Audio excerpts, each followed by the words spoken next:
এই তুমি কি বলতে চাইছি একটু খোঁজা করে বলতো। তার আগে আপনি কোন প্রতি কি প্রধান চাইছেন সেটা একটু খোঁজা করে বলুন তো। জানো আমাদের সেকেন্ড অফিসার মানে তার কনস্টেবল গফুর দুটোকেই গরু ডিউটিতে লাগিয়ে দিয়েছি, ওরা অলরেডি স্পটে পৌঁছেও গেছে। স্যার আমাদের সেকেন্ড অফিসার মানে গণেশ স্যার কথাটা একটু বেশিই বলেন, কিন্তু কাজ তেমন গুছিয়ে করেন না। আর ওই গফুর সেটা আমদানি করে কিচ্ছু বোঝে না। এই গরুর কাছে কি আর আমদানি হয় না কি রে? যেখানে আমদানি নেই সেখানে গফুরকে দিয়ে কিচ্ছু হবে না, আমি ভালো করে বলতে পারি। এই তাহলে এখন উপায় বলছিলাম কি স্যার, আমাদের বাড়িতে ওই ছোটবেলা থেকে গরু পুষতো, ওই তারা বেশ আমার কথাটা শুনতো শুনতো, তো আপনি তো এবার আদেশ করেন, তাহলে আমি গিয়ে একবার চালাই করে দেখতে পারি। এই আদেশের কি আছে? দেখছিস মাথার উপর এসিবি খেলা ঝুলছে, চোরে ডাকাত অনেক ধরেছি, গরু ধরে কি চারটিখানি কথা যায়, গরু ধরে নিয়ে। ওকে স্যার, আমি এক্ষুনি যাচ্ছি। স্যার আবার কি হয়েছে? ওই আসামি কিছু বর্ণনা দিতে পারে? গরুর আবার বর্ণনা আছে, দুটো শিং একটা লেজ চারটে পা গায়ের ওই নামটা। ওরকম বললে চলবে না।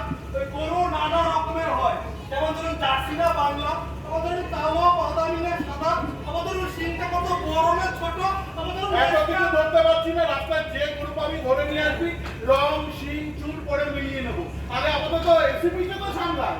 বুঝে গেছি স্যার। আগে একটা গরু লাগবে তাই তো, আমি এক্ষুনি ধরে নিয়ে আসছি। এখানে ইনচার্জকে এই ইনচার্জ আমি ইনচার্জ কি দরকার? আপনার দরবারে কথা বলুন। এসব কি হচ্ছে?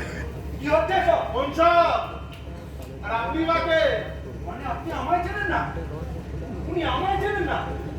কথায় বলে আপনি বিরোধী জীবনে গণপতি করে চেনেন না? ও স্যার, আপনি আমি আসলে এই থানায় নতুন এসেছি তো, তাই আপনাকে আমি চিনতে পারিনি। বলুন স্যার, আমি আপনার জন্য কি সেবা করতে পারি? আরে আপনার সেবার কথায় বলি, একটা গরু যে কাল রাত থেকে তাণ্ডব করছে সে খবর আপনার জানা আছে? অবশ্যই জানা আছে, আমি অলরেডি ব্যবস্থা নিয়েও নিয়েছি। আপনার ব্যবস্থার কথা এখন তো আপনি জানাবেন না স্যার, আমি আমার মোস্ট এফিসিয়েন্ট অফিসার এবং কনস্টেবলকে পাঠিয়ে দিয়েছি, ওরা অলরেডি স্পটে পৌঁছেও গেছে। আপনার জানা আছে ওই গরুর গুতোয় 21 জন হাসপাতালে ভর্তি, যার মধ্যে 13 জন আমার দলের সমর্থক। সে কি? হ্যাঁ শুধু তাই নয়, বাকি 8 জনও আমার দলে জয়েন করছে আজই। তাই নাকি? হ্যাঁ তাই বলছিলাম বন্ধুগণ, এই কোথায় বন্ধুগণ? এই দেখতে পাচ্ছিস না এত দর্শক বসে আছে? বন্ধুগণ, এই বাংলার ওপর আজ কালো মেঘের ঘন ঘটা, আমরা বিধ্বস্ত, আমরা বিপর্যস্ত।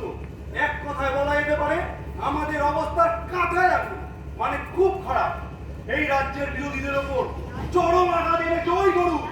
এই আঘাত আমাদের মৌলিক অধিকারের ওপর আঘাত, আমাদের ধর্মের ওপর আঘাত, আমাদের জাতীয় নিরাপত্তার ওপর আঘাত। আমরা ছোটবেলা বইতে পড়েছি গরু আমাদের জাতীয় পশু। হ্যাঁ, কি বলছেন স্যার? আমাদের জাতীয় পশু তো বাঘ।